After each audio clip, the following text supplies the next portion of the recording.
Hey everybody, it's Paul Artale here. I'm talking to you from my back porch, which is just a great place to be now that the snow is thawed and we're starting to see some green and some leaves on our trees. I thought, why not talk about speaking out here? Maybe I'll get inspired, and so if you hear some birds chirping in the background or some random noises, that's what it is. But this week I want to talk to you about feedback. And it's competition season for those of us in Toastmasters, but for those who aren't in Toastmasters, I'm just dealing with a lot of people, corporate presentations, and giving them feedback and trying to teach people how to assess what the audience tells them. So here are a couple quick tips. And the first thing is, it's important to gather feedback, and that's probably the first point I want to make to you, is that you have to have some sort of form, some sort of process to get feedback from audience members, whether it's the entire audience or someone specifically in the audience. You want them to watch certain things and to know what those things are. And if you look at a previous video, I actually tell you what the 3 most important questions are when getting feedback. So make sure you have a process.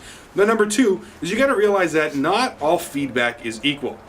There is such thing as bad feedback, and a lot of times there's feedback that's not right for you.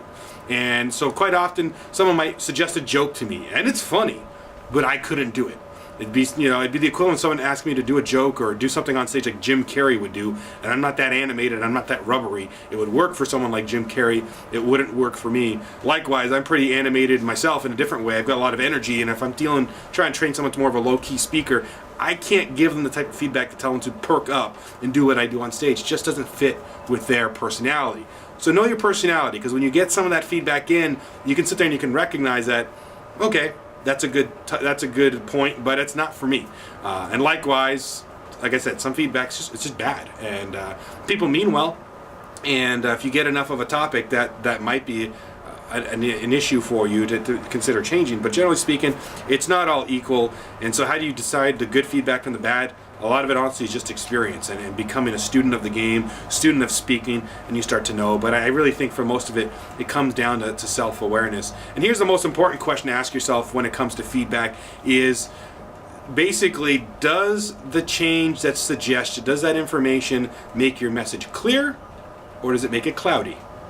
If you think the change makes the process clear, then incorporate it. You want that process, that message, to be much more clear. You want that to be really, really evident to the audience. If you think it makes it cloudy or it doesn't add to it, then you can discard it. And a great example is in my semifinal speech, I had feedback at one point about taking the car accident scene with my father out of the speech. Now, to me, that just totally destroyed my message. It would make no sense. The car accident in the speech is when I have a shift of character that makes me realize the importance of family and spending time with those that we love. And so for me to remove that, because some people thought it was a little too sad, which was odd because I actually thought I toned down the sadness part of it, but people thought it was a little depressing or whatever, to just eliminate it kind of just destroyed the whole message of my speech. So I couldn't incorporate that feedback, and if I did, I would have a completely different speech. I don't know what it would look like in that case, but again, it would go against my message. If you're not sure about a point of feedback, here's something I also used to filter. And basically, if you have the chance to interact with the person critiquing you or giving you that feedback, ask them what they would incorporate, because quite often you get feedback like, you moved on stage too much, or you need to be funnier, or your dad's story is depressing. And I always like to throw it back with, well, how would you suggest I fix that? What would you suggest to improve it? And pick their brains a little bit, because sometimes people just give you stuff just to fill the air up, and that's not what you want. You actually want constructive feedback, and it also makes them think about how the change would come, and it might actually generate some new ideas. So that's what it is. Know yourself as a speaker, get in the process of getting lots of feedback, and ask yourself, is that feedback making my message cloudy, or is it making clearer? And if it makes it clear, consider trying it next time you do that presentation. And hey, if it doesn't work, you go back to the drawing board, you go through the process, right? Incorporate the feedback, present, get some more feedback, and go off and do it again.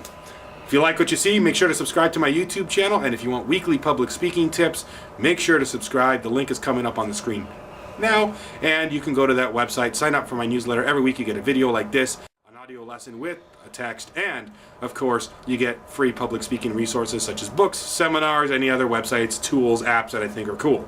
So until next time, keep watching, keep speaking.